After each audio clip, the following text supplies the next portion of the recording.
Friends, welcome to pharma leadership academy. Once again GPAT की class है। Module हम लोग डिस्कस करेंगे। भाई हम लोग मॉड्यूल 3 की तरफ पढ़ते हैं और हमारे साथ जुड़ने का मतलब है कि जीपैट क्वालिफाई होना आपका कंफर्म है। तो बने रहिए हमारे YouTube channel pharma leadership academy के साथ। हमने एक प्लेलिस्ट भी बना रखी है जीपैट के नाम से, तो आपको जीपैट के जो भी लेक्चर्स हैं, प्रैक्टिस मॉड्यूल्स हैं, वो सब आपको वहाँ पे मिलते जाएंगे। तो आइए हम लोग शुरुआत करते हैं। देखिए यहाँ पे मैंने क्वेश्चन फॉर्मेट में लिखा है, the immunosuppressant action of cyclosporine is due to. सीधा सीधा क्वेश्चन आपसे पूछा जाएगा कि साइक्लोस्पोरिन में जो इम्यूनोसप्रेसेंट एक्शन है, पहला तो आपको यहाँ से क्लैरिटी रखनी है। साइक्लोस्पोरिन क्या है? इम्यूनोसप्रेसेंट ड्रग है, यानी साइक्लोस्पोरिन इम्यूनोसप्रेसेंट एक्शन। अभी कैसे इसका मैकेनिज्म क्या है?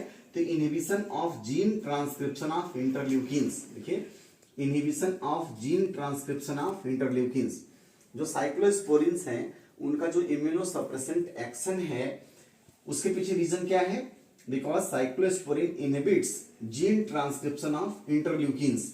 यह इंटरल्यूकिन्स का जो जीन ट्रांसक्रिप्शन है उसको इनहिबिट कर देता है।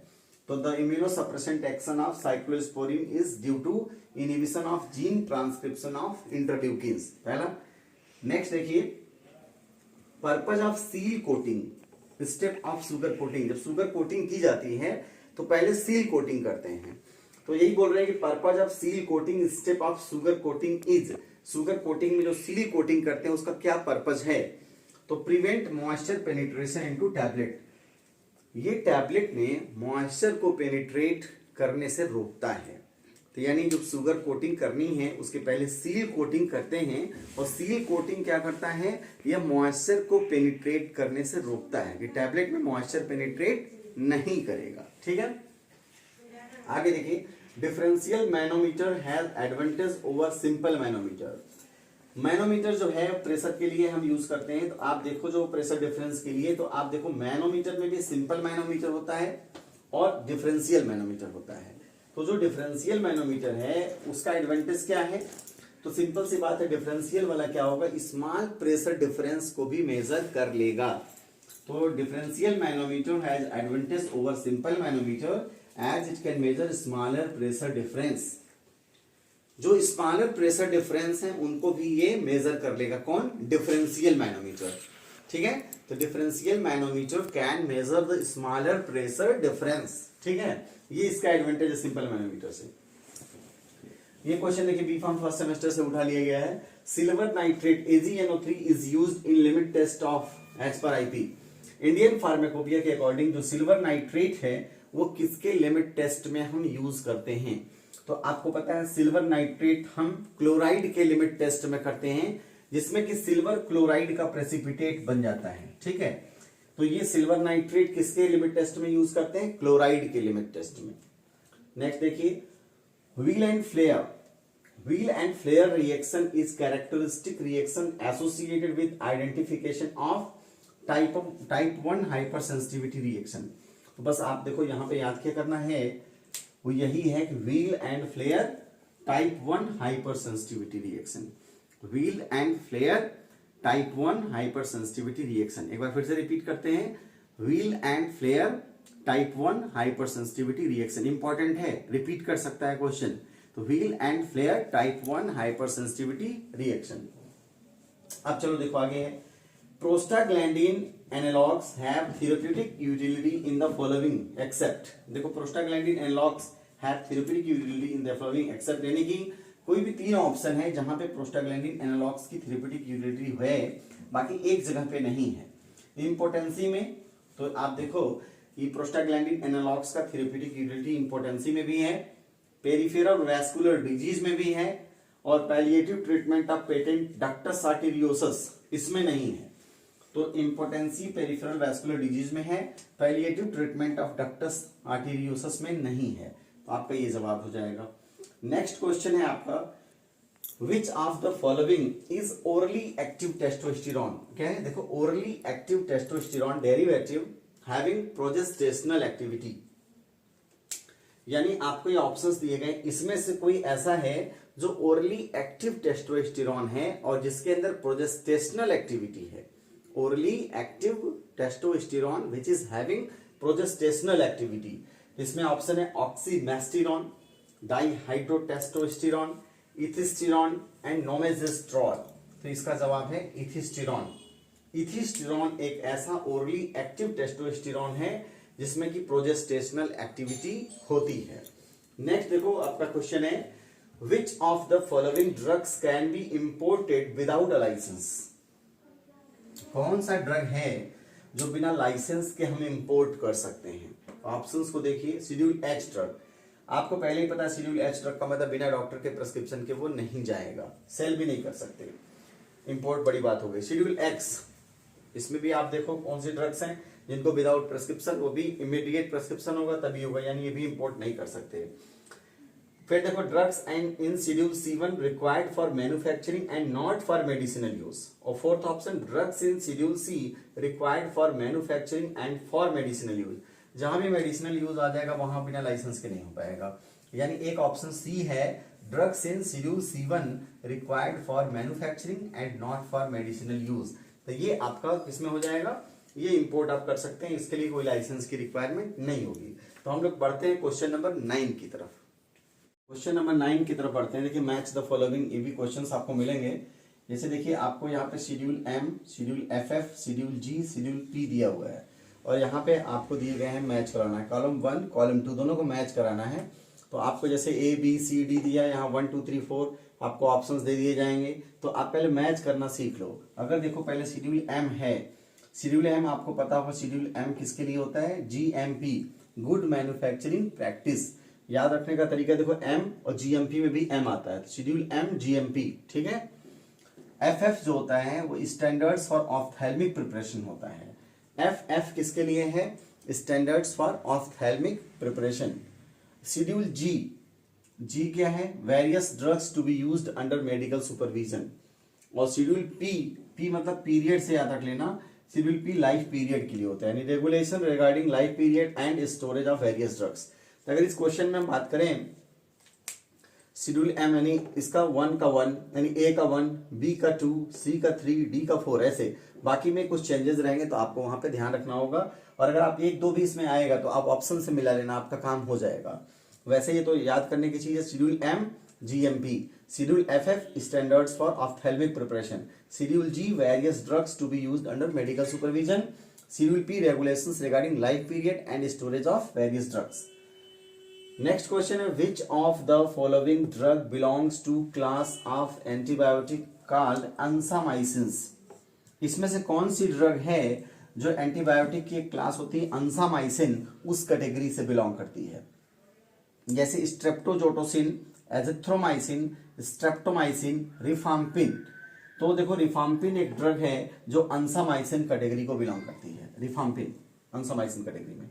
नेक्स्ट देखो क्वेश्चन है, 4 मेंबर्ड है, फुल्ली सैचुरेटेड हेट्रोसाइकिल भी है, कंटेनिंग 1 ऑक्सीजन, यानी 4 मेंबर्ड है, फुल्ली सैचुरेटेड हेट्रोसाइकिल है, उसमें 1 ऑक्सीजन 1 ऑक्सीजन है, तो वो आपका है ऑक्सीटेन। इसमें ऑक्सीरेन, ऑक्सीरान, ऑक्सेट, ऑक्सीटेन, तो ऑक्सीटेन ये आपका सही जवाब है। तो ऑक्सीटेन एक ऐसा जो है 4 मेंबर्ड फुल्ली सैचुरेटेड हेट्रोसाइकिल है, इसमें 1 ऑक्सीजन होता है, ऑक्सीटेन। नेक्स्ट देखो ये आपका, आप लोगों को पहले से भी पता होगा ये, name the popular system for ocular delivery of pilocarpine based, ठीक है, pilocarpine based on membrane controlled reservoir system. Pilocarpine की डिलीवरी करते हैं ऑक्यूलर डिलीवरी में, तो कौन सा है, ऑक्यूजर्ड, आप पढ़ते भी हो ऑक्यूजर्ड। तो ऑक्यूजर्ड क्या है, ऑक्यूजर्ड आपका एक तरह से मेम्ब्रेन कंट्रोल्ड रिजर्वायर सिस्टम की डिलीवरी है, और ऑक्यूलर डिलीवरी किस भी करते हैं, पिलोकार्पिन की। यहाँ पे क्वेश्चन कभी कभी उल्टा भी पूछता है कि ऑक्यूजर्ड के थ्रू हम कौन से ड्रग की डिलीवरी करते हैं, तो पिलोकार्पिन की करते हैं, ठीक है। फिर आ जाओ नेक्स्ट में, फॉर्मेल्डिहाइड यानी HCHO अंडरगोज ग्रिग्नार्ड रिएक्शन।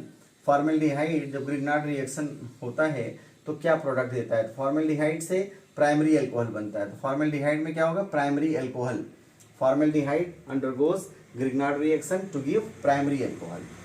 यहाँ देखो pyridine अपॉन हाइड्रोजिनेशन, क्वेश्चन पे ध्यान रखिएगा, pyridine upon hydrogenation in presence of platinum at 25 degree Celsius and 3 atmospheric pressure yields. तो pyridine से पाइप्रिडीन बन जाता है, pyridine से पाइप्रिडीन। pyridine से अगर हाइड्रोजिनेशन होगा और इन प्रेजेंस ऑफ प्लेटिनम और 3 एटमॉस्फेरिक प्रेशर होगा तो pyridine से पाइपरिडीन बन जाता है। इसके बाद देखो अगला क्वेश्चन है glucose upon treatment with nitric acid. अगर ग्लूकोज का ट्रीटमेंट हम करते हैं नाइट्रिक एसिड से तो ग्लूकैरिक एसिड बन जाता है। इसमें ग्लूकोनिक अलग अलग विकल्प मिलेंगे तो ग्लूकैरिक एसिड बन जाता है। नेक्स्ट क्वेश्चन है द इफेक्ट ऑफ एक्टिवेशन और deactivation of an incoming functional group to an aromatic compound is strongest at. मान लो कोई एरोमेटिक कंपाउंड है और जो आने वाला फंक्शनल ग्रुप है उसके एक्टिवेशन या डीएक्टिवेशन किस पोजीशन पर स्ट्रॉन्गेस्ट होगा, इसकी बात करनी है। तो यहाँ पे इन्होंने दिया है only ortho position, only Meta position, only para position, both ortho and para position. तो यहाँ पे एरोमेटिक के केस में जो आपके कमिंग फंक्शनल ग्रुप हैं उनका अगर हम बात करेंगे कि उनका एक्टिवेशन या डीएक्टिवेशन वो स्ट्रॉन्गेस्ट कहाँ पे होगा, ऑर्थो एंड पैरा, ऑर्थो और पैरा पोजीशन दोनों पे होगा। ये क्वेश्चन नंबर 16 है। अब हम लोग क्वेश्चन नंबर 17 देखते हैं। क्वेश्चन नंबर 17 की तरफ बढ़ते हैं हम लोग। तो आप देखिए question number 17 the relationship between the vapour pressure and the absolute temperature of a liquid is expressed by. किसके बीच का रिलेशन कह रहा है, कह रहा वेपर प्रेशर और एब्सोल्यूट टेम्परेचर।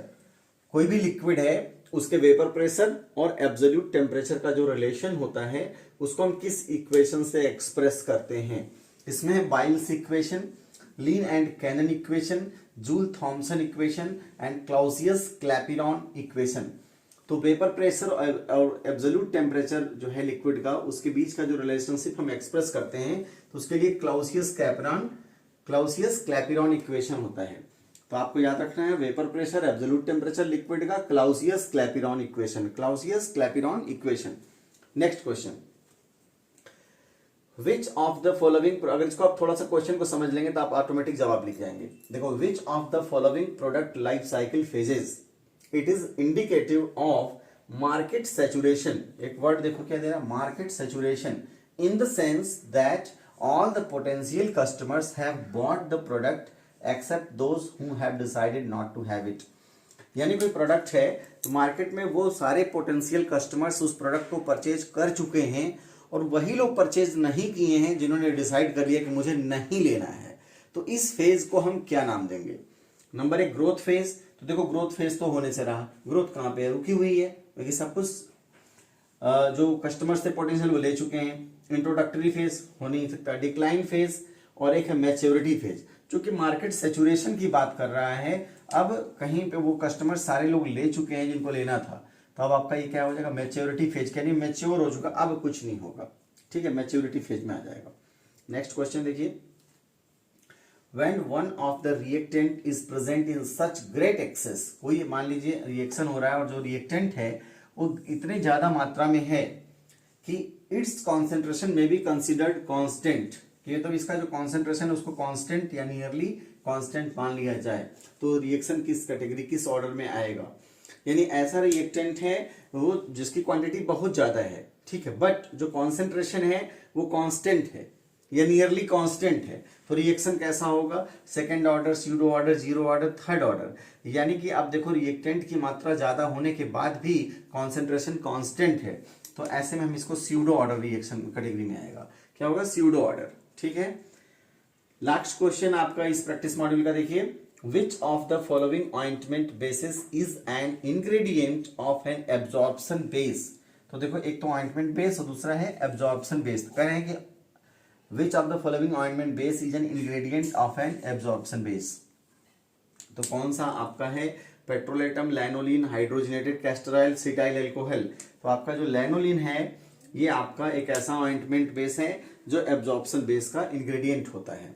तो ये आपका प्रैक्टिस मॉड्यूल 3 रहा, इसमें भी हमने 20 क्वेश्चन सॉल्व कर लिए।